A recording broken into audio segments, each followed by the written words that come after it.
Bueno, ya estamos por iniciar. Pues bienvenidos todos. Es un gusto para mí estar con ustedes el día de hoy compartiendo una conferencia que yo he dado en algunos años en diferentes actividades en las que me han invitado, principalmente de festivales de música y de escuelas de música. Y bueno, pues cambié mi presentación, agregué algunas cosas. He estado contemplando incluso hacer pues sí me gustaría hacer un libro referente a este tema, porque lo amerita. Como se van a dar cuenta, es un tema sumamente extenso, entonces la expectativa de hoy me encantará que la tengan bastante aterrizada a que en una hora voy a compartirles lo que considero de mayor interés. Sería bastante ilusorio, ¿no? Que pudiéramos abarcar a tantos instrumentos, a tantas técnicas. En realidad hay demasiado de lo cual se puede hablar. Y así como en fisioterapia hablamos del razonamiento clínico, ¿no? Dentro de mi actividad profesional, trabajar con un paciente o tratar a alguien, depende muchísimo que podamos hacer una buena valoración y un buen trabajo o proyecto terapéutico partiendo de un razonamiento clínico, ¿no? Bueno, pues entonces les voy a compartir mi pantalla con la presentación. Espero que les sea pues amena. Vamos a compartir sobre biomecánica, técnica y utilización corporal para evitar lesiones. Y precisamente es un tema, como les decía, amplio, es un tema en el que podemos realmente hacer un libro de esto, y en el cual yo he ido cambiando muchísimo mi perspectiva y mi visión conforme han pasado los años. Yo soy fisioterapeuta, estudié en el Hospital ABC hace muchos años, hice una formación en cadenas musculares y articulares GDS, que implica la globalidad. Hoy voy a hablar bastante sobre GDS, sobre el método de formación que tengo. También hice una especialidad en psicoterapia funcional y la especialidad de las artes, ¿no? Digo, soy fisiocadenista de las artes porque las artes involucra principalmente a nivel de lesión o a nivel de poder hacer una intervención, los artistas escénicos, que serían músicos, bailarines y actores principalmente. Y dentro de estas artes, pues efectivamente me he envuelto mucho más en el quehacer musical y me apasiona, ¿no? Me apasiona en verdad. Algunos de ustedes tal vez ya me conozcan, para otros tal vez no. Como referente les comparto que pueden ver información preventiva en YouTube, ahí tengo bastantes videos. Y bueno, pues vamos a comenzar entonces con esta diapositiva que me gusta ejemplificar en el sentido de que tenemos hoy como objetivo la unión y la complementariedad entre dos disciplinas, que serían la de la música, por un lado, y la de la salud. Y bueno, en realidad, el arrojo de datos que doy aquí es para poder visionar, a grosso modo, como las materias, ¿no?, que tendríamos en nuestra carrera.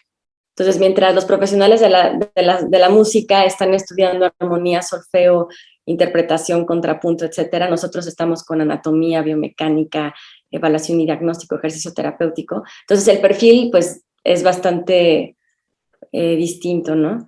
Ahora conozco a algunos músicos que les ha gustado estudiar fisioterapia y empalman muy bien ambas carreras, ¿no? Y también dentro de los profesionales de la salud, pues tenemos médicos, enfermeras, osteópatas, quiroprácticos, ¿no? Entonces, contemplar que también hay un gran general, o sea, dentro de los profesionales de la música hay diferentes estilos musicales, lo son los clásicos, lo son los músicos de jazz, los de música popular, ¿no? Entonces, pues hay un gran panorama y una gran visión. Igual dentro de los profesionales de la salud, aparte de que somos diferentes disciplinas, pues dentro de la misma profesión hay diferentes corrientes, como lo veremos más adelante. Entonces, bueno, pues por lo mismo regreso a la expectativa, ¿no? Esta es una plática muy relacionada a mi experiencia, o sea, en este sentido de experiencia como a lo largo de un poco más de 15 años trabajando con músicos y que lo que les quiero compartir va muy de la mano con la prevención y con que abracemos juntos este sueño y podamos hacer un puente entre estas dos disciplinas. Si hablamos de música y salud, podemos constatar que hubo un gran abismo de información transcurrido entre 1713 y 1981, porque fue Bernardino Ramazzini, al que se le considera el padre de la medicina laboral y terapia ocupacional, en 1713, que escribió un tratado referente a las lesiones laborales y mencionó a los músicos, hablaba de las lesiones propias de quienes ejecutan algún instrumento musical y se dedican al canto. Muchos años después, hasta el 81, fue que en una revista, la de New York Times, se habló de una problemática, la distonía focal, en torno a dos concertistas, Gary Graffman y Leon Fleischer, que terminaron sus carreras, bueno, que ya después las retomaron, pero en ese momento hablaban de que pues estaban incapacitados para volver al escenario debido a esta alteración de movimiento. Y en el 91 se creó en Estados Unidos la primer asociación relacionada a medicina de las artes. Y esta asociación se llama Performing Arts Medicine Association, ya hay cada vez más asociaciones de medicina de las artes y de danza también, o sea, no nada más de música, sino que contemplan danza y teatro. Y hay una revista, un journal que sale de esta asociación. Hay muchas, pero estoy poniendo como referente una importante que se llama Medical Problems of Performing Artists, y es interesantísima porque son artículos científicos en donde pues ya precisamente profesionales de la salud se inmiscuyen a este quehacer musical. Y en la actualidad ya cada vez somos un poco más, aunque bueno, yo siempre pongo como en comparación a medicina del deporte, ¿no? Que hay en cada esquina ya clínicas del deporte, y no así pues de medicina de las artes, ¿no? Incluso hay muchos mitos y desinformación. No existe la materia de fisioterapia de las artes en las escuelas de música y bueno, por lo menos aquí en México. Y bueno, pues hay incluso como este desconocimiento que los lleva a creer que es algo como puesto en moda, ¿no? Una vez yo publiqué, bueno, hice un curso para fisioterapeutas precisamente en este tema de la medicina del arte, y hubo mucho interés en algunas personas y en otras me di cuenta que había como una forma de decir, ay, si ya lo quieren poner de moda, como le tiran mucho a medicina estética y todo este rollo que de repente sacan en fisioterapia, no sé, cursos que hacen de técnicas, bueno, pues así me estaban catalogando, ¿no? Entonces, al final creo que hay mucho desconocimiento porque sí a un músico se le tiene que tratar de manera especializada. Particularidades, ¿no? Y bueno, entonces si nos metemos en contexto de esta plática, pues me gustaría que reflexionáramos primero sobre estas tres palabras, ¿no? ¿Qué es biomecánica? ¿Qué es técnica? ¿Y qué es utilización corporal? Entonces, cada uno trate de imaginar estas tres palabras, ¿a qué quieren llegar? ¿Qué hay detrás de estas tres palabras, no? Entonces, técnica, yo pregunté hace algunos años, en el 2013, ¿no? ¿Para ti qué es técnica? Y pues hubo 73 comentarios, ¿no? Muchísimas personas dieron su referencia sobre técnica y prácticamente lo que precisaban era que involucraban ejercicios para interpretar de una manera mejor, desarrollando musicalidad, contemplando la postura, contemplando la prevención de lesiones. La gran mayoría, no sé si porque me conocían o no, pero lo hacía referente. Y entonces yo cuestiono, ¿no? Desde dónde o en la música, desde dónde se ha compartido sobre la técnica de generación en generación de manera tradicional. Estamos hablando de muchísimos años atrás, en que músicos muy íntegros, muy globales, pensemos en Beethoven, pensemos en Bach, que eran muy completos, ¿no? Porque ejecución, composición, y bueno, era su vida dedicada a la música. Entonces, hablar de técnica que se haya pasado en los diferentes instrumentos de generación en generación, pues nos remonta mucho a esta tradición, ¿no? A que se ha pasado y que muchos libros y métodos lo contemplan. Y bueno, así como dice esta definición, ¿no? Las técnicas musicales son los componentes básicos de cualquier formación musical, permiten mejorar la coordinación, desarrollar precisión a través de ejercicios diarios repetitivos. Y es, en efecto, la palabra repetición lo que resalta mucho la técnica. Para que un músico pueda desarrollar su técnica, va a estar en repetición constante durante muchos años. Y esto ya de entrada es un factor de riesgo. Para nada vamos a catalogar a la repetición como un problema, porque se tiene que repetir. Evidentemente, la repetición va a formar canales de vías que mejoren la plasticidad cerebral para lograr esto que de manera automática se pueda resolver y para ir asimilando cada vez mayores conocimientos. Entonces, adquirir una musicalidad y lograr tocar o interpretar un instrumento o varios, sí que requiere de la repetición. Sin embargo, esto ya coloca a los instrumentistas y a los cantantes en temas de voz, pues dentro de los factores de riesgo para adquirir una lesión, porque ese es uno de los principales, ¿no? Y bueno, yo aquí menciono, ¿no? Es que precisamente al principio tenía que ver esto con la estética, pero en un inicio no consideraron el bienestar. Tan es así que los instrumentos pues no se crearon para generar menos dificultades a los intérpretes, ¿no? Entonces yo considero que son muy pocos los que son simétricos, pensemos en piano, en arpa, pensemos en algunos instrumentos de percusión y de viento, ¿no? Que podemos poner el instrumento en el centro como como oboe, clarinete. Hay otros ya que llevan una torsión como en el sax, pues los instrumentos de cuerda son muy asimétricos.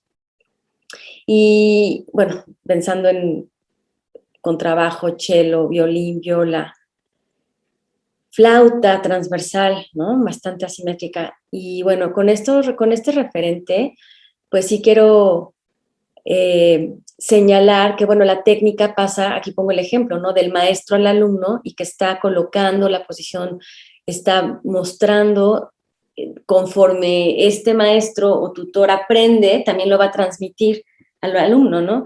Y bueno, tenemos varias corrientes, varias escuelas, ¿no? De música, como lo son la escuela rusa, la alemana, tenemos escuelas, y bueno, depende del instrumento también, ¿no? Si es tradicional, pues habrá menos formación académica y más pasar la información de práctica, ¿no? En el momento. Entonces, bueno, esto pues ya nos lleva a algo importante aquí. Conocer que la técnica es una palabra que no tiene una definición que pueda estandarizar a todos. O sea, no podemos englobar la técnica de todos. Si yo busco en internet sobre técnica, puedo encontrar, por ejemplo, estas palabras, ¿no?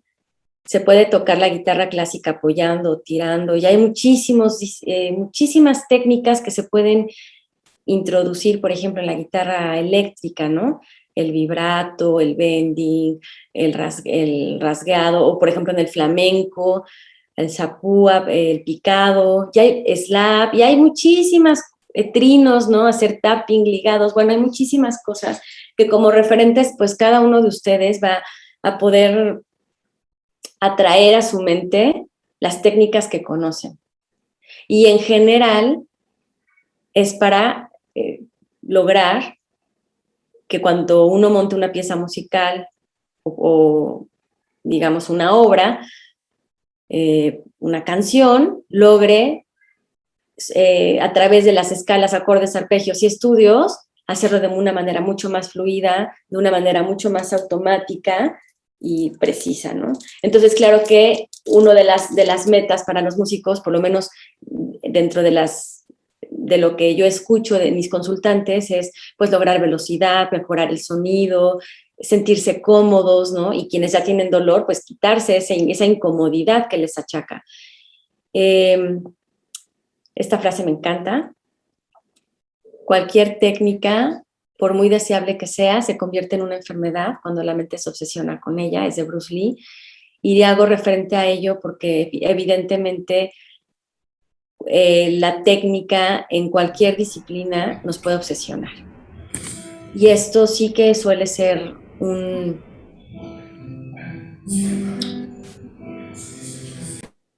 Esto sí que suele ser un común denominador en los consultantes que atiendo, en los músicos que tienen lesión.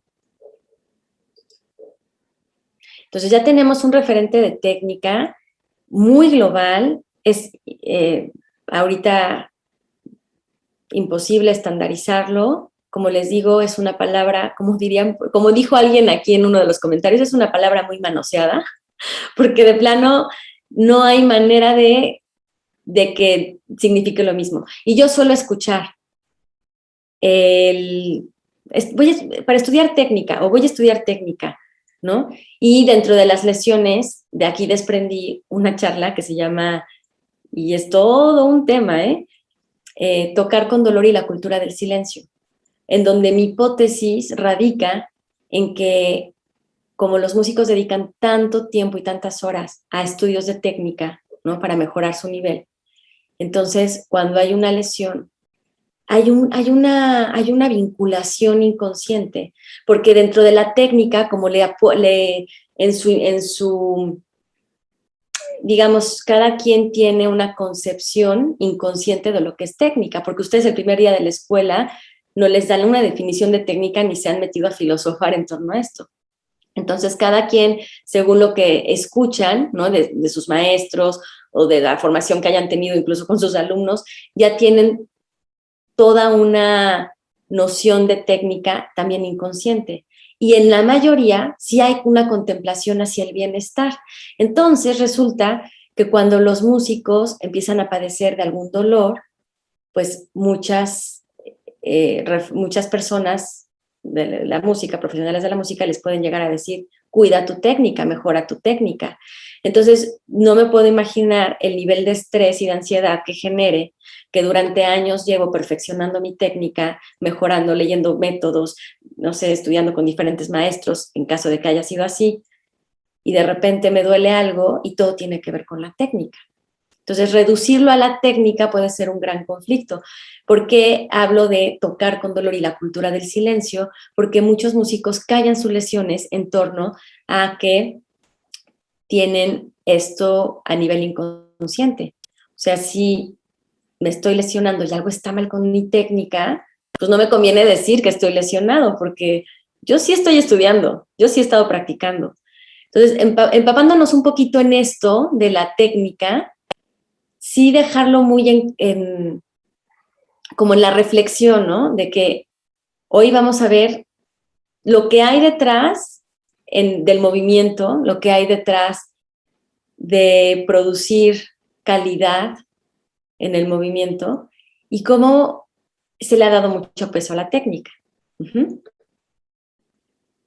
La biomecánica, voy a leer esta definición que es la que siento que nos puede llevar más al objetivo. Bueno, porque también hay muchas definiciones, hay tratados, ha estado evolucionando con los años. Área de conocimiento interdisciplinario que estudia los fenómenos cinemáticos y mecánicos que presentan los seres vivos, por eso es de bio, porque es la mecánica del ser humano, y están considerados como sistemas complejos formados por tejidos, sólidos y cuerpos mecánicos. Así la biomecánica se interesa por el movimiento, el equilibrio, la física, la resistencia, los mecanismos lesionales que pueden producirse en el cuerpo humano como consecuencia de diversas acciones físicas. Aquí pues algo importante es que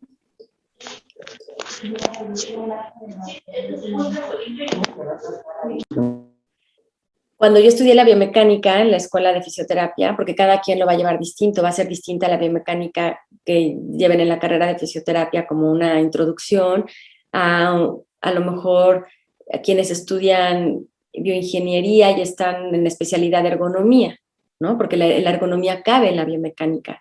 Entonces, pues a mí me la enseñaron como poleas y palancas, ¿no? Como el peso, entonces mucho las leyes de Newton y mucho esta comprensión de que el apoyo de un hueso va a ser, va a resistir y va a recibir las fuerzas mecánicas de ciertos puntos en donde claro que está influenciado por la gravedad.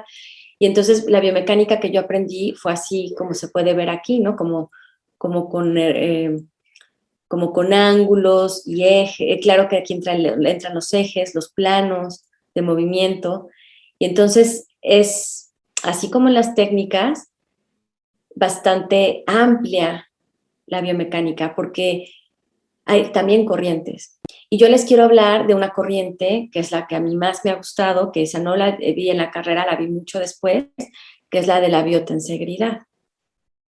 Entonces, la biotensegridad es una área, ¿no?, de la biomecánica que partió de la arquitectura. Fíjense que los arquitectos fueron los primeros como en desarrollar el término de tensegridad, porque bueno, en ese momento, en ese contexto, pues hacían edificios con unos estilos arquitectónicos que tú lo ves y dices se va a caer, pero estaban diseñados de tal manera que en conjugación pues mantenían un equilibrio, se sostenían por sí solos. Y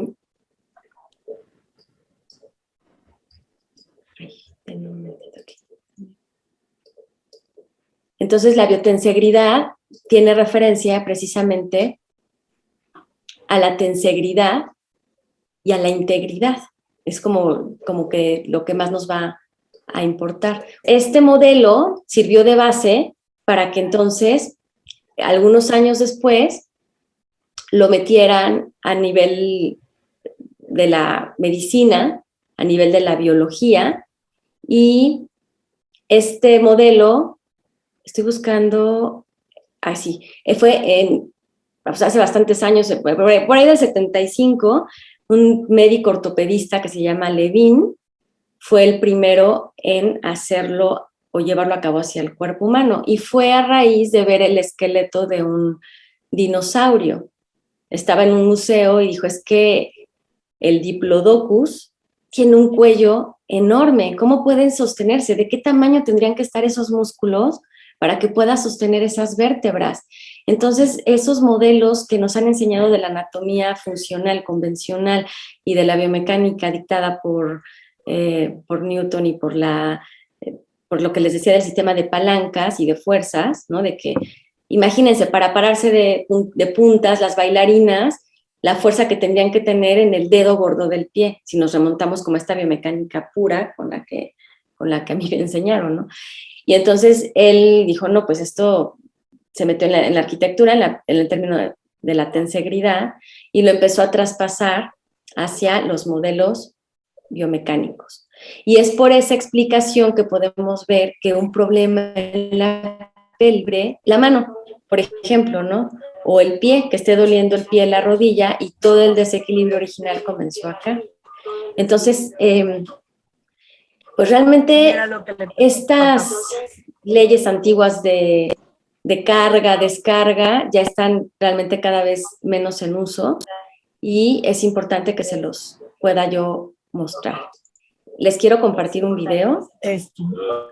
El cuerpo, por ejemplo, los huesos, en este esquema de la biotensegridad, hacen una pulsión o un empuje hacia afuera y los músculos hacia adentro. Esto puede explicar que nuestro cuerpo esté suspendido. Entonces, cuando, por ejemplo, el músculo somete la fuerza hacia el hueso y el hueso hacia el músculo, se suspenden. Entonces tenemos una red, como lo dice aquí, que está suspendida y que realmente la tensan nuestras fascias, nuestros ligamentos, y nada está sometido a una carga como se creía.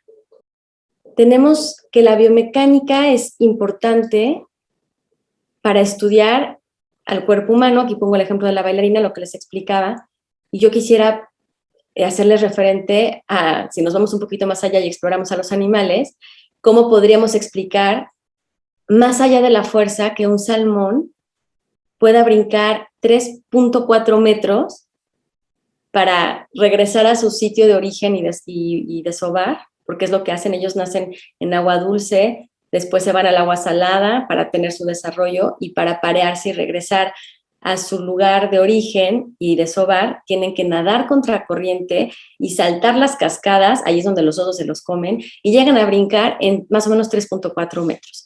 Y esto a mí me impresiona, se me hace increíble, porque tiene que ver con una fuerza que de dónde pueden sacar, ¿no? O las aves para volar, esa extensión de alas que tienen, con esa tracción tan importante de su cuerpo, y que puedan lograr pues esa planeación y esos aterrizajes tan impresionantes. Entonces sí, la explicación más allá de las fuerzas y la polea y mueve, como que pensar en un músculo aislado, que es el que puede hacernos lograr movimientos así impresionantes. No sé si han ido al Cirque du Soleil, pero a mí me impresiona lo que pasa en los cirqueros, con los cirqueros, es algo impresionante lo que logran hacer, ¿no? Y entonces esto lo podemos constatar con esta corriente de la biotensegridad. Ahora vamos a entrar a la utilización corporal. Esto tiene que ver con mi formación, porque es una palabra que seguramente ustedes no están tan familiarizados. Y bueno, es una disciplina, es un apartado de GDS, del método de cadenas musculares y articulares GDS, y habla de que cada persona tiene una tipología en donde hay relación con el comportamiento, y el cuerpo es la vía de esa expresión de la emoción. Entonces hay un lenguaje no verbal, y todo eso se va a fijar en el cuerpo. Cada gesto está impregnado de psiquismo. Yo pongo el ejemplo de un bebé gateando con un equilibrio perfecto. O sea, este equilibrio, si ustedes traspasan al bebé y lo ponen sentado, oreja, hombro, cadera, tendría que verse así también. O sea, el equilibrio de la oreja en relación con el hombro, en relación con la cadera, este equilibrio es el perfecto, ¿no? Y el gateo nos ayuda a construir eso. Esta es la definición que yo doy de la utilización corporal. La utilización corporal es con nosotros desde el principio y se irá complejizando, simplificando según múltiples factores como nuestras funciones, nuestro estilo de vida, nuestras limitantes y capacidades. Yo, por ejemplo, tuve un tío que tocó guitarra. Yo en mi página voy a poner ese video hoy, porque esta plática, esta conferencia se la voy a dedicar a él. Él tocaba guitarra y no tenía el movimiento de supinación, que es cuando hacemos la mano con este giro. Entonces en la guitarra la mano gira en esta posición y él no podía hacer eso. Y él tocaba con la guitarra así, al revés. Y así tocó y no tuvo ningún problema, ¿no? Por eso digo que realmente puede haber limitantes, y dentro de esas limitantes tenemos una utilización corporal que es muy particular, y aquí lo quiero subrayar.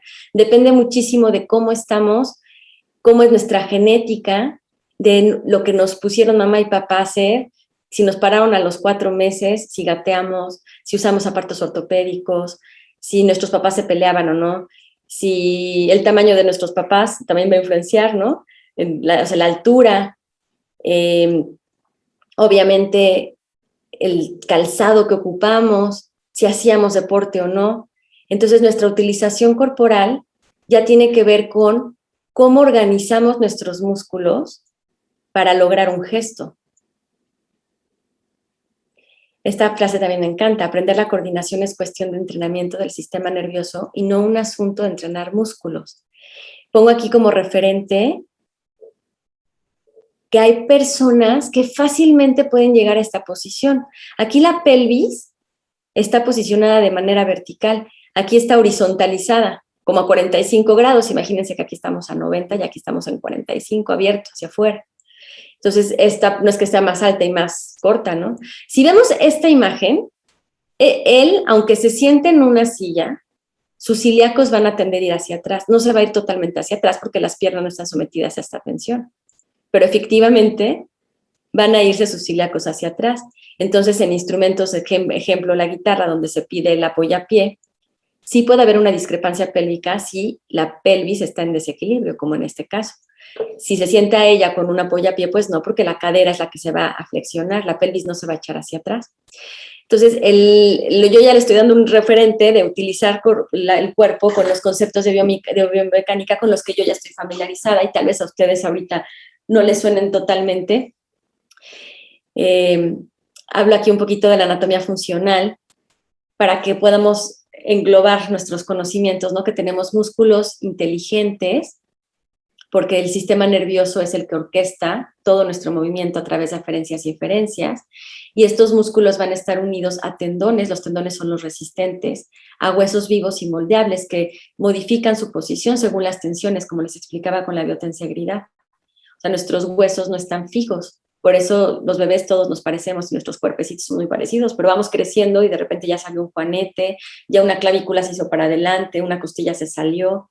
Ajá. Los huesos se modifican a nivel de la mano, algunas protuberancias que se noten más. Y así se forman las articulaciones, la articulación como su connotación es que es móvil, y van a estar delimitadas por el refuerzo de ligamentos. Los ligamentos son los que nos van a dar esa contención. ¿Para qué? Para que las articulaciones no se venzan y se nos afen los huesos. Y todo esto va a estar conectado, contenido y entrelazado por el tejido facial aponeurótico, que la fascia pues es una estructura en la que últimamente se le ha dado mayor interés, porque está bastante inervada, explica bastante el dolor crónico, la fibromialgia, el síndrome del dolor miofacial, y está muy, muy relacionada con nuestra emoción, con cómo somos. Entonces, al principio, según GDS, esta metodología, la función va a determinar la forma, y en la patología a menudo es la forma la que altera la función.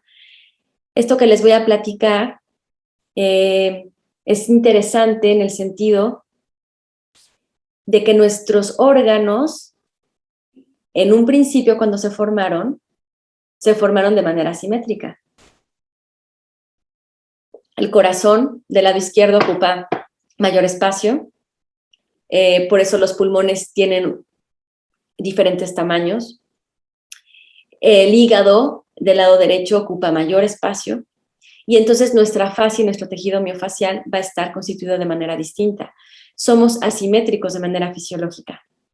O sea, una pierna y un brazo va a estar más largo y más corto de manera fisiológica. Mientras no haya una cojera, no hay ninguna asimetría que dicte o nos haga llevar una plantilla o un aumento en el zapato. Entonces, cuando hablamos de que la función determina la forma, les pongo el ejemplo de la bailarina. Esta punta que está en exceso todo el tiempo funcionando hacia abajo, y si le tomáramos una radiografía se vería un superarco, porque su técnica, ¿no?, implica mejorar esta punta.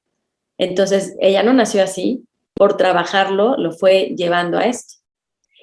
Pensemos en un bebé que apenas empieza a caminar, no tiene formado el arco, entonces su pie va a estar plano.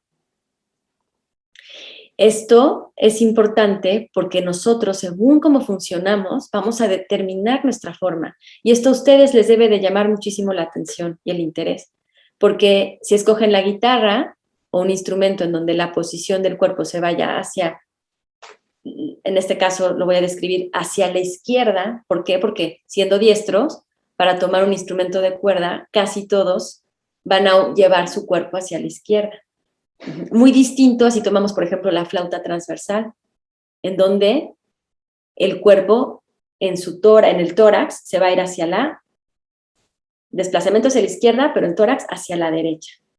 Entonces, cuando vemos estas diferencias, pues sí podemos relacionar que podríamos estar generando una actitud escoliótica por pasar las horas y las horas invirtiendo en una posición que normalmente, que casi nunca es natural. Ahora, eso es por ser músicos, ¿no? Como pongo aquí el ejemplo de la bailarina con la punta que es muy evidente, pero vamos a hablarlo ahora con manos, ¿no? ¿Qué pasa con las manos? Por ejemplo, aquí la mano que tiene en el piano la técnica pianística que lleva a que la mano tenga esta especie de bóveda, ¿no? Que no esté plana, que no esté caída. esta persona, la mano, esta es su mano derecha, es la misma persona, pero esta es su mano derecha y sí tiene la bóveda. De la mano izquierda tiene una patología y bueno, no tiene formado, no tiene la bóveda. Ahora, ¿la patología fue antes o fue después? Aquí es muy interesante, ¿no?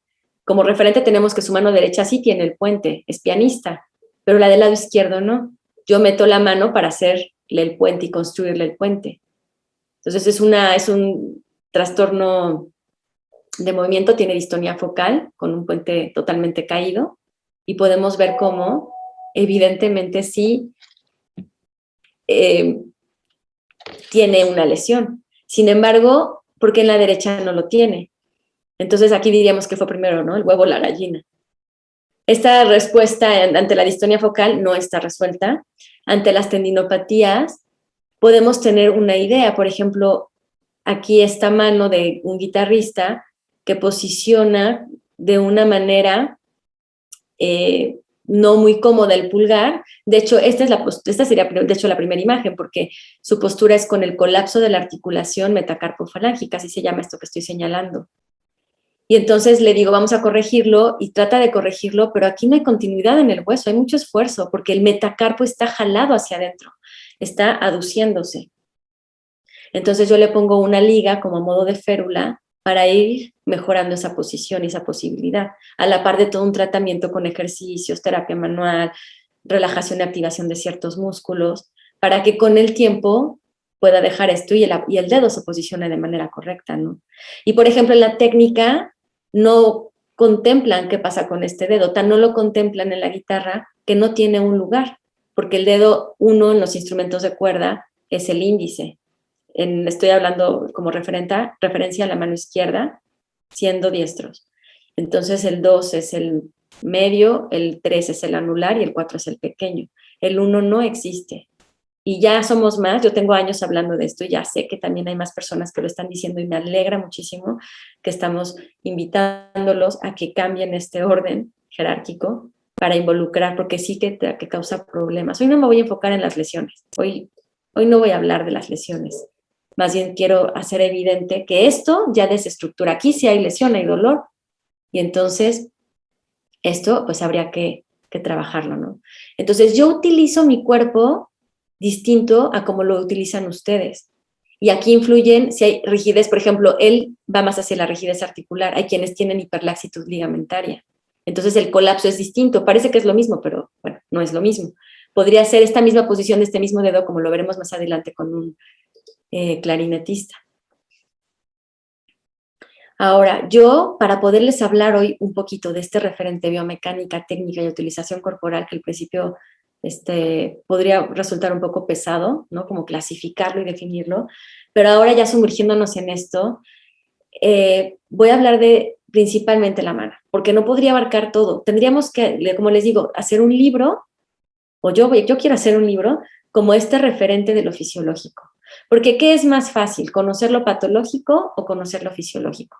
Dentro de mi carrera, como mi formación, me dio mucho la patología como una buena base, lo cual agradezco porque claro que puedo detectar la patología. Con cadenas musculares reforcé lo fisiológico y gracias a conocer lo fisiológico ahora ya no me detengo en la patología.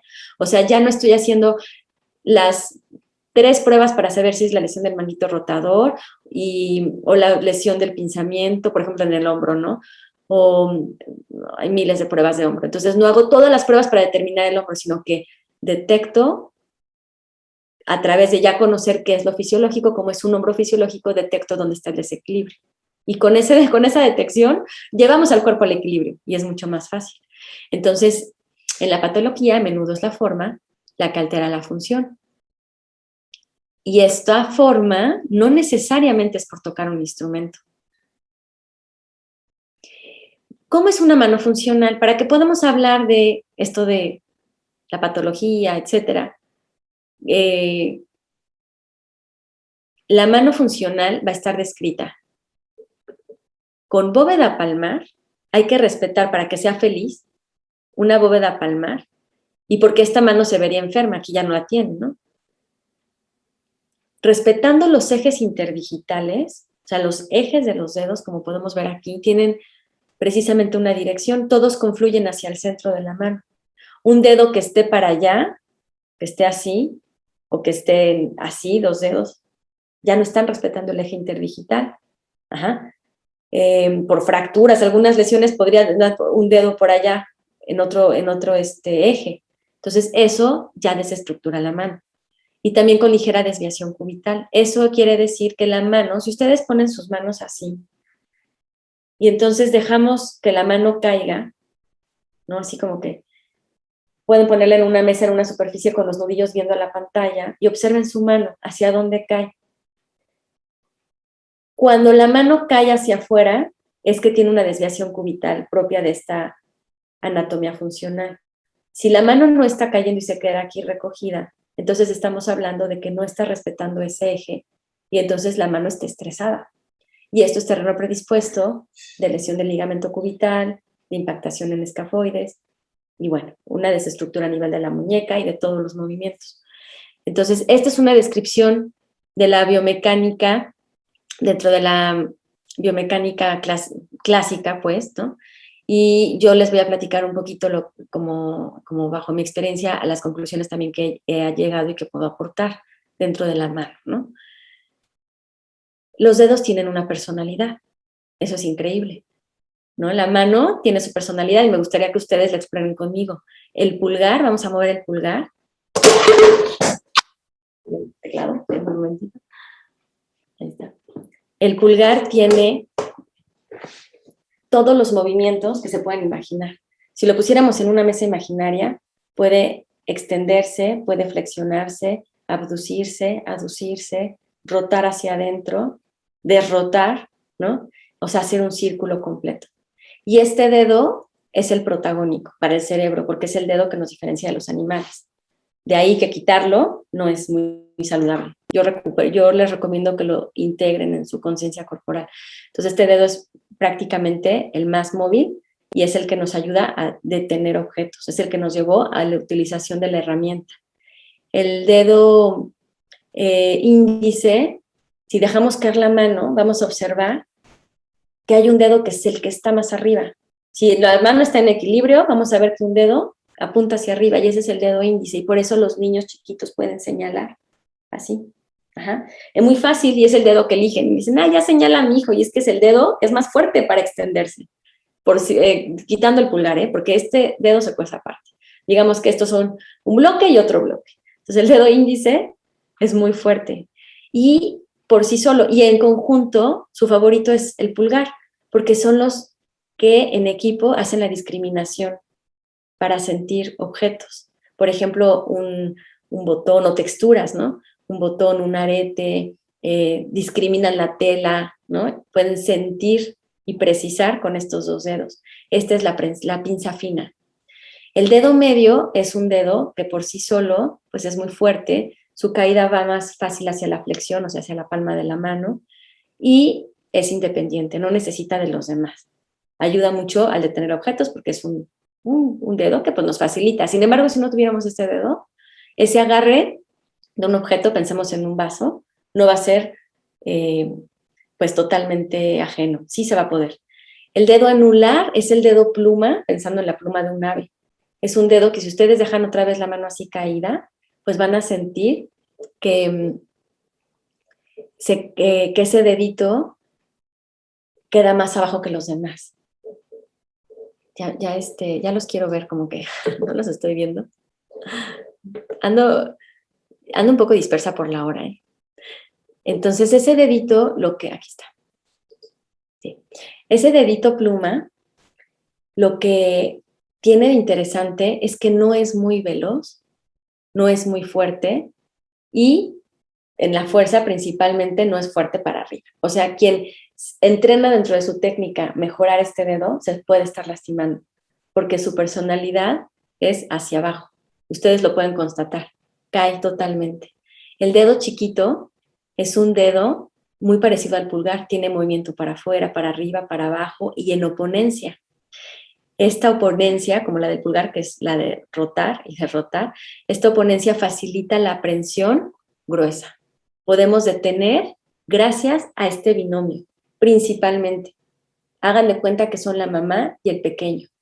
Entonces, el dedo pequeño, el dedo índice y el pulgar, estos 3 dedos, tienen sus extensores propios. Por eso esta seña es muy fácil hacerla.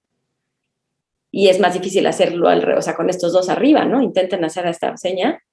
Y no se puede levantar estos 2 tan fácil como estos 3. Esta es la facilidad, lo práctico es esto, ¿no? Por eso también hay niños que hacen esto. Y dicen, ay, es mi hijo rocker. Bueno, es que sea tan rocker, es que hacen muy bien esto.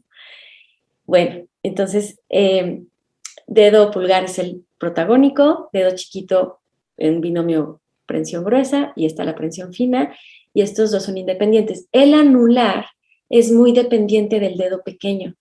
El dedo anular es feliz siguiendo al pequeño. Independizar estos 2 es un poco complicado.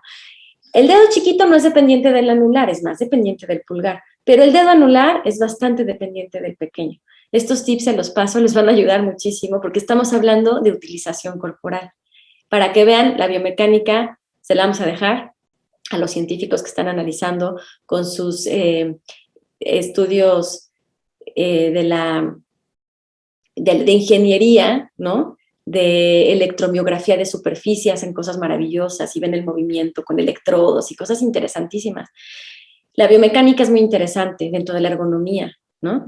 Y en la utilización corporal, pues estamos ya entrándonos a unos temas que sí les interesa. Bueno, vámonos al terreno predispuesto, que es una noción GDS. Esto del terreno predispuesto es interesantísimo porque cuando yo pongo esta prueba, que la pluma tengo una plumita por acá, de las manos, cuando yo la apoyo en una mesa, pues debe de caer entre el índice medio y llegar a este espacio que está entre el radio y el cúbito, que se llama membrana interósea. Ajá, les voy a enseñar la mano de Fred. Acá está. Entonces tenemos que, por ejemplo, hay 2 huesos en el antebrazo, el radio y el cúbito, y tenemos los metacarpos. Bueno, pues el centro de la mano, como hay una ligera desviación cubital, como se describió, es este espacio, no es el dedo medio. Y pues ya ni les cuento, ahora para hacer esta plática, dije, a ver, vamos a googlear a ver qué está escribiendo la gente acerca de esto. Pues señalan muchísimo la mano, le llaman quebrada, que tocar con la mano quebrada es un problema porque la mano está quebrada. Y esto va más hacia lo funcional que esto de poner la mano recta. Por aquí tenía una imagen que, a ver si me es posible mostrárselas.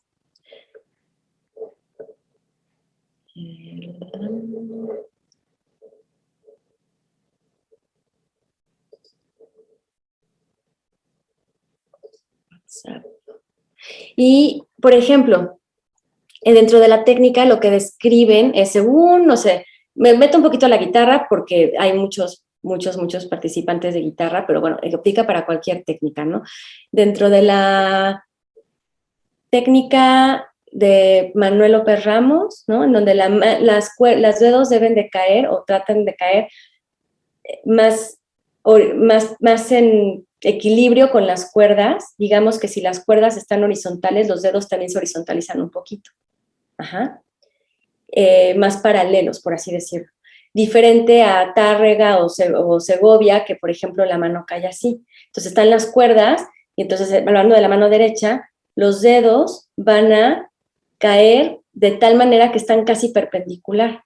Entonces, claro que la técnica sí está cambiando con ese referente. Yo lo que les estoy describiendo es lo funcional y al final podemos ir haciendo algunas conjeturas, ¿no?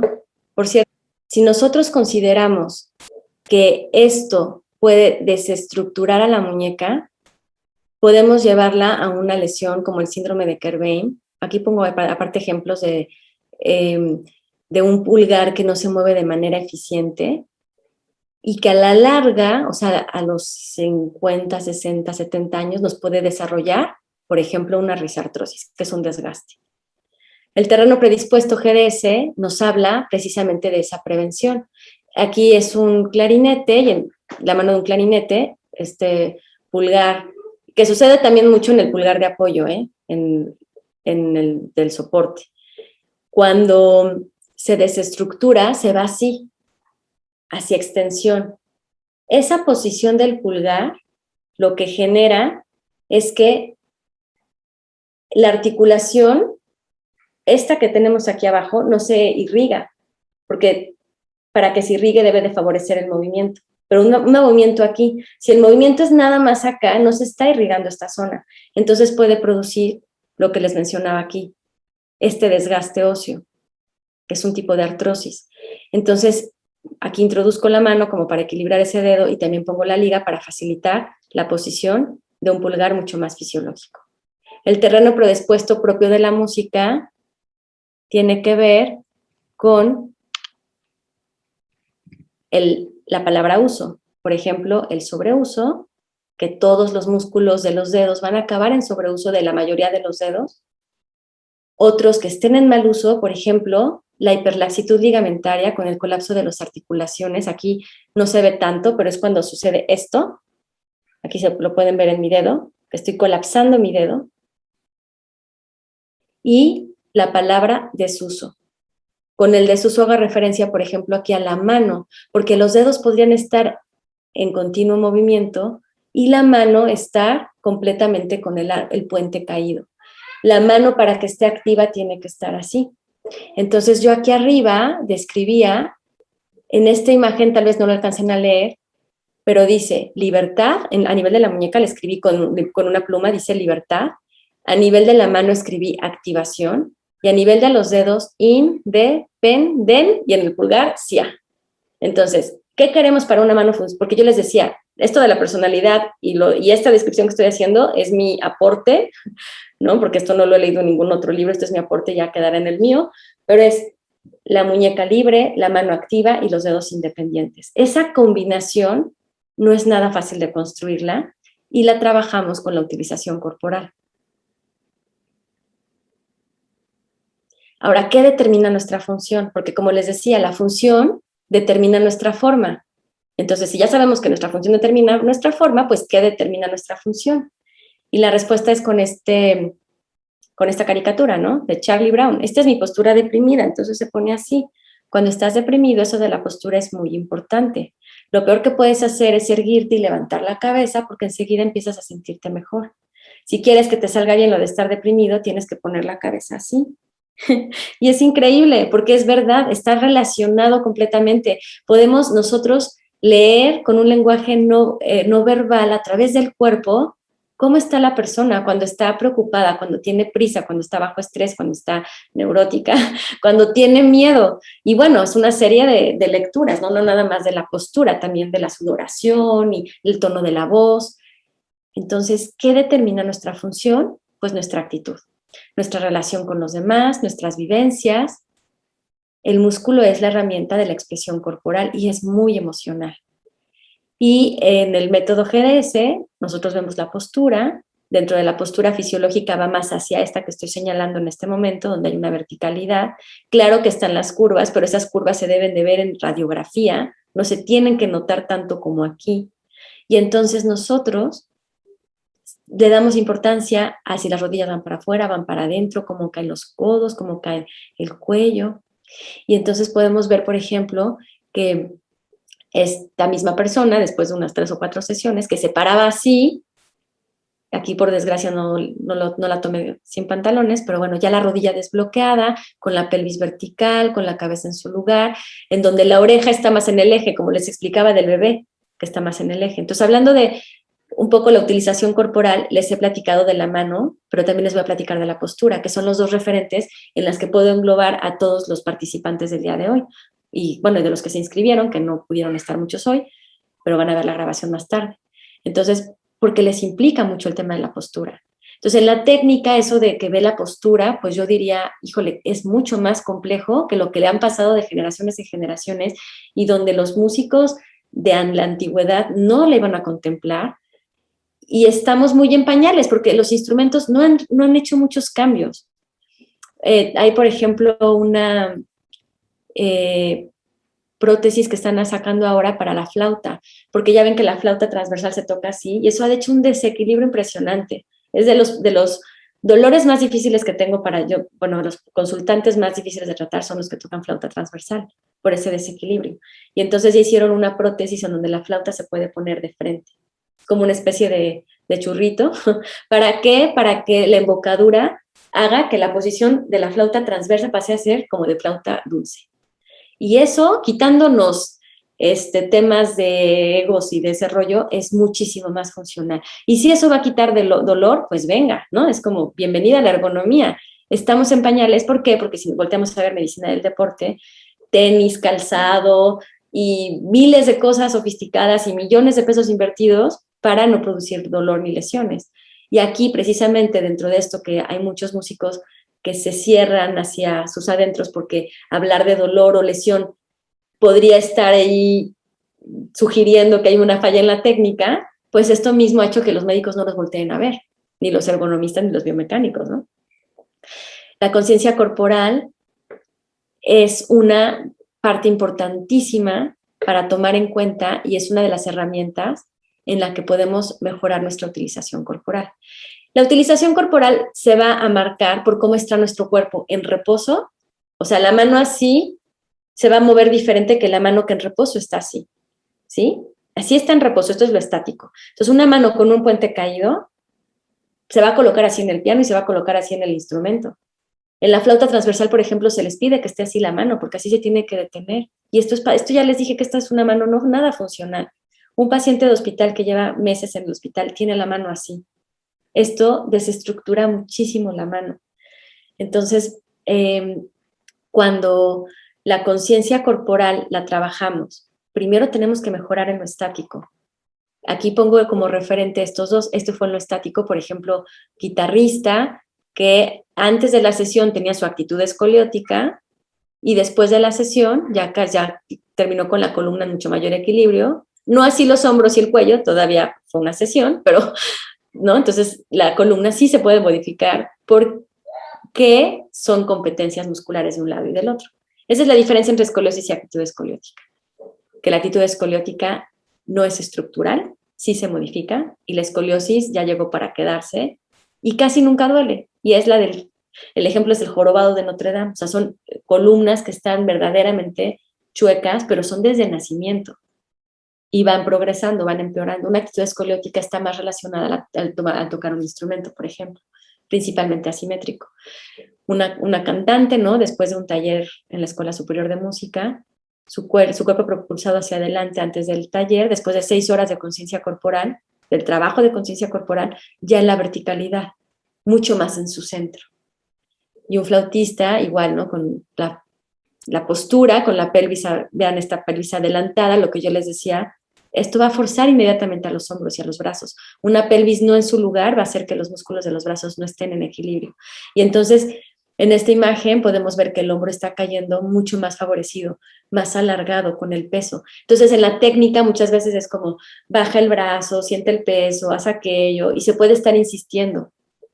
Pero pues eso va más hacia el echeganismo. Esa palabra por ahí la escuché y me encantó. El echeganismo, ¿no? Y sí es cierto, el echeganismo es eso, es como, tengo que trabajar en relajar mi hombro, tengo que bajar acá, entonces uno está ahí, le pone la mano y yo antes hacía lo mismo, ¿eh? Veía a los pacientes músicos y yo muy especialista en músicos, me iba y les colocaba acá, les subía, y no, bueno, para ustedes un cambio de técnica puede resultar una ansiedad y un estrés impresionante.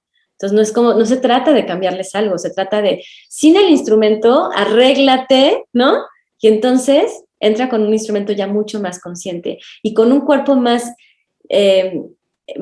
vivido, más en equilibrio, entonces ya propone ergonomía, ya propone cambios, atreverse a proponer esos cambios. La conciencia corporal es el medio fundamental para cambiar y modificar las respuestas emocionales y motoras, también emocionales. Es la capacidad de sentir al cuerpo. Cuando uno está activando su conciencia corporal, puedes sentir a tus intestinos en zonas que antes no sentías. O sea, no nada más el ruidito de los intestinos, sino literalmente en zonas que antes no sentías. Puedes sentir el ritmo de tu corazón cuando lo deseas. O sea, es entrar en un mundo maravilloso, ¿no? El de la conciencia corporal. Entonces, esta reflexión, ¿a qué le estoy dedicando más tiempo? Este esquema yo represento a la mayoría de los músicos, porque a la técnica, y yo es más grande, porque si lo comparamos con lo que sabíamos de biomecánica y de utilización corporal, pues solo porque no me cabía aquí, pero realmente es así de grande la técnica, porque son años y horas y diferentes maestros y mejorar el nivel, y de hecho es como una zona como muy poco cuestionada, ¿no? Así como con esto no nos podemos meter. La biomecánica chiquita y la utilización corporal, pues habría que preguntarse, ¿cómo viví en mi infancia? Somos un mundo de reflejo mamá y papá o de nuestros cuidadores. Si hubo violencia en casa, si hubo abandono, si hubo... Todo eso va a implicar en nuestra postura, todo eso va a implicar en nuestros dolores. Miren, la mayoría de las consultantes músicos con dolor crónico que tengo ya habían tenido un problema en el cuello, ya haya sido por un evento desafortunado como un esguince de cuello, un accidente automovilístico, no lo sé, o dolores de cuello desde la niñez, o sea, adolescencia y pubertad, ya tenían dolores de cuello y se normalizan y llegan al instrumento y 10 años después ya no pueden tocar por el dolor.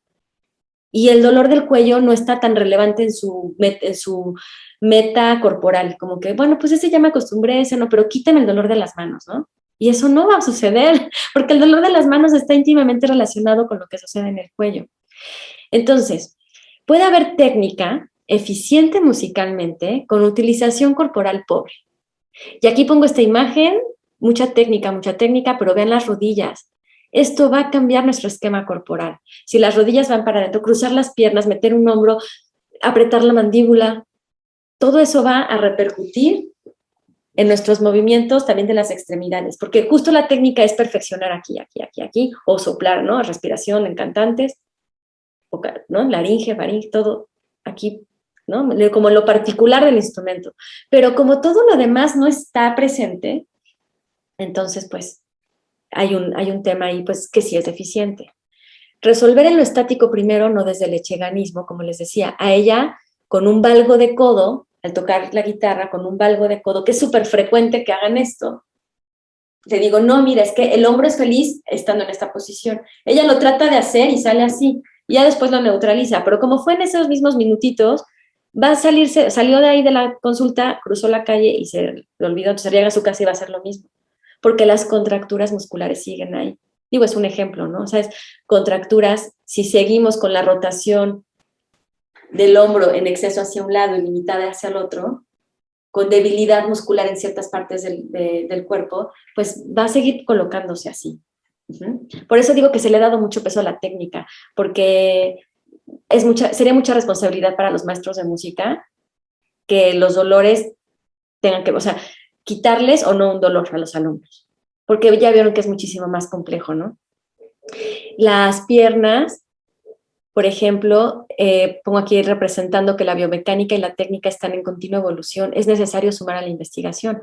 El ejemplo que doy de la hiperlaxitud ligamentaria, ¿no? Las rodillas hiperextendidas, las rodillas flexionadas y las rodillas neutras. Pongo el ejemplo para acordarme de decirles que en la mayoría de los libros de anatomía funcional vamos a encontrar que la rodilla tiene una extensión de menos 10 grados, o sea, hace hiperextensión.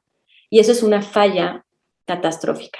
¿Por qué? Porque ya después lo aprendí con cadenas musculares, esa hiperextensión se lleva al ligamento cruzado anterior y hace un desequilibrio muy importante. Ahí les pongo el ejemplo de la rodilla, pero así hay fallas anatómicas funcionales y seguramente GDS también tiene sus lagunas. Por eso digo que es necesario sumar a la investigación, porque esto que les digo de la desviación cubital y esto del centro del dedo, yo lo tengo como un referente importantísimo, pero muchos colegas míos, como no se enseña así en las escuelas, no lo tienen desde la corriente perspectiva que lo hayan tenido, si se los enseñaron o no. Entonces, no contemplarlo, pues puede ser que la persona nunca se le vaya ese dolor, ¿vale? Entonces, la biomecánica y la técnica también tienen sus lagunas. Y como utilización corporal, pues todos tenemos. Yo no me siento la super wow con utilización corporal. Yo tengo poco que pude llegar a tocarme los pies con mis manos, agachándome, porque tenía una rigidez en la columna, porque tenía mis contracturas, entonces he trabajado por años y ya lo logré soltar. Pero eso, como referente, pues claro que tuve mis vivencias, ¿no? Tengo mi personalidad y bueno, pues en mi niñez fue videojuegos y no hubo mucho deporte, por ejemplo, ¿no? Entonces, estos contextos los tenemos que considerar, no podemos dejarle todo a la técnica. Trabajar en la utilización corporal, por ejemplo, a través de la conciencia corporal, la técnica será más fluida. Entonces, tenemos soluciones.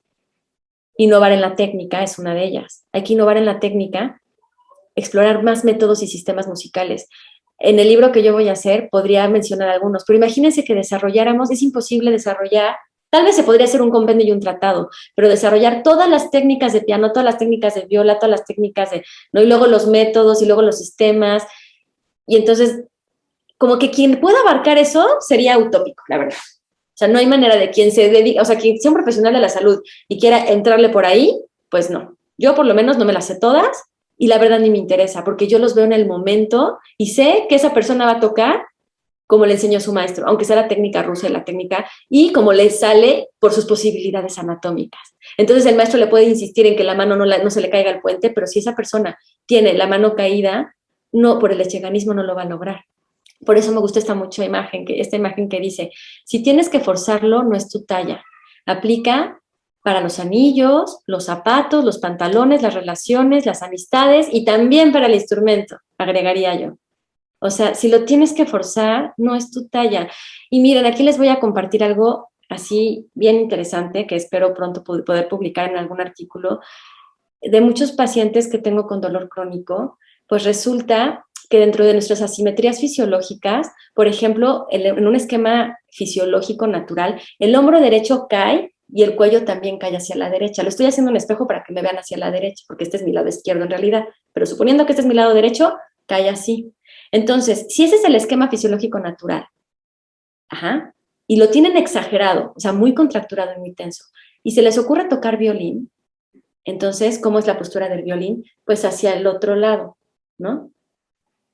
Entonces, imagínense las competencias y las contracturas y los sacrificios que van a hacer, porque no es nada más por el instrumento, es como yo estaba antes, y eso es desde la infancia. Desde la juventud ya empezamos con estos desequilibrios.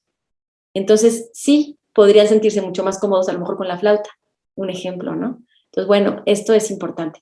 Dirigir la atención a la utilización corporal. Entonces, sí, fomentar cursos preventivos, clases que apunten a mejorar la conciencia corporal. Yo soy cadenista, pero siempre les recomiendo Alexander, Feldenkrais. De hecho, hay una tesis que les quiero compartir. La tesis es de Alfonso Aguirre Dergal y está interesantísima. Me dijo que la podía compartir. Yo les puedo mandar el link ya con la grabación. Él se tomó videos tocando antes y después de que fue desarrollando la respiración y su conciencia corporal. Él se metió a trabajar con el método Feldenkrais, o sea, él eligió el método Feldenkrais.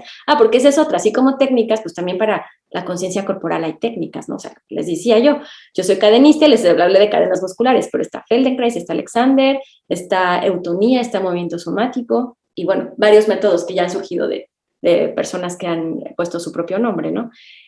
Pues él está interesantísimo por el antes y el después. Entonces se graba tocando y a lo largo de los años que lo fue desarrollando, pues al final hace las comparaciones y está verdaderamente interesante.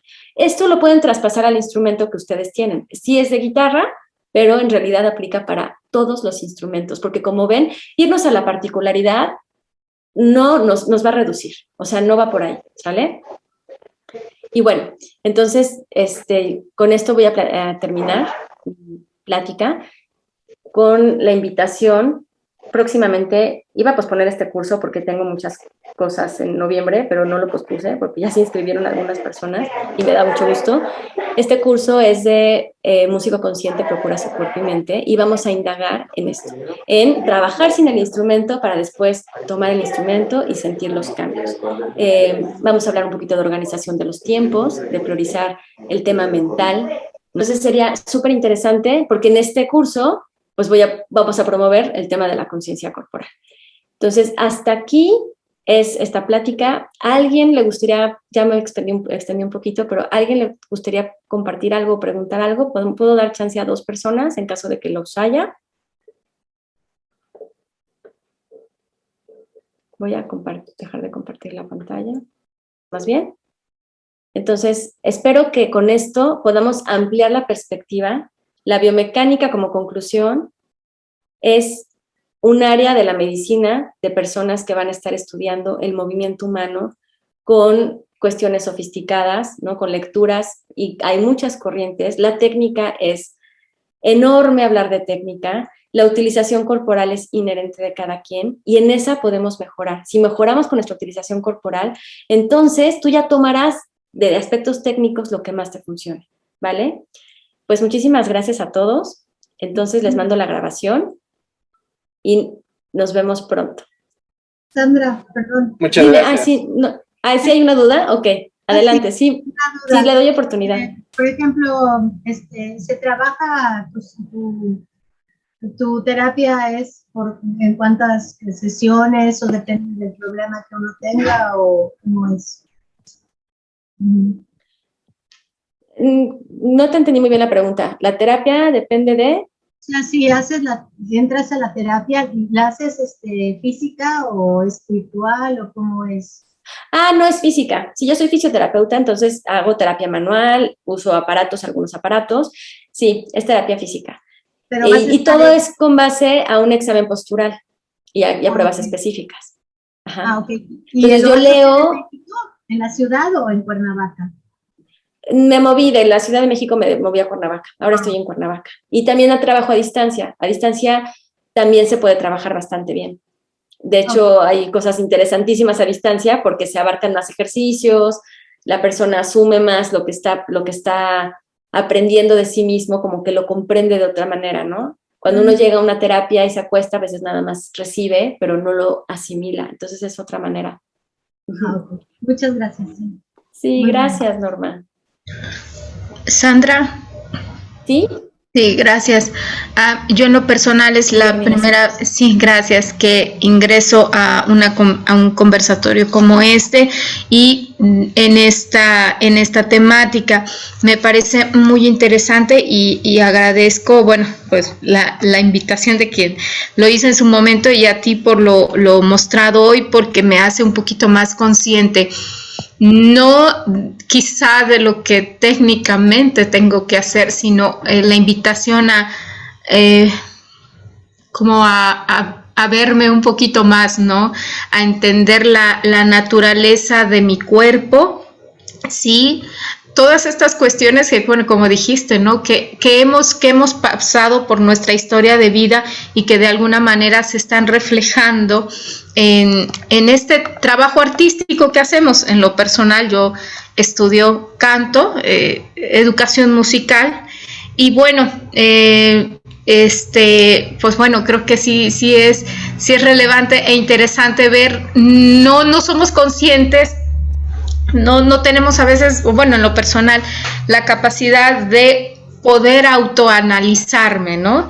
Y menos aún, no sé, a mí me parecería muy interesante que si tú me vieras en otro momento, pues bueno, obviamente en tema terapia, es decir, a ver, te veo así y estoy ya viendo cuáles son tus problemas, ¿no? Y quizás a raíz de ahí componer muchas cosas y te aseguro que no solo en la cuestión pues del arte mismo, sino de la vida en general. Muchas gracias. Ay, gracias, Guillermina, por tu aporte. Muchas gracias. Sí, de eso se trata, de que veamos que tenemos un terreno y si ese terreno no lo mejoramos es como la casa, los invitados son los instrumentos. Sí, y la voz en este caso, si no mejoramos nuestro terreno, entonces por más técnica que hagamos, va a ser mucho echeganismo y eso cansa, genera ansiedad, se queda uno con dudas y sigue esta cultura del silencio, como que ya es momento de destapar esto y decir, no, o sea, la técnica de, no sé, barroca, imagínense todo lo que implicaba en las posturas de antes, con los cuerpos de antes, con la sociedad de antes, ahora. O sea, ya tenemos que darle un cambio. Por eso me encanta cuando veo adaptaciones ergonómicas y gente que empieza a hacer sus tesis de estos temas. Me encanta porque digo, está padrísimo. Si quieren les mando también mi tesis. Esa fue a nivel licenciatura, pero está linda porque tiene como todo este escenario global de la medicina de las artes y bueno, pues me va a encantar que la tengan también, ¿sale? Pues les voy a compartir por correo. Entonces, les mando la grabación. Pues muchísimas gracias a todos. Les deseo un excelente día.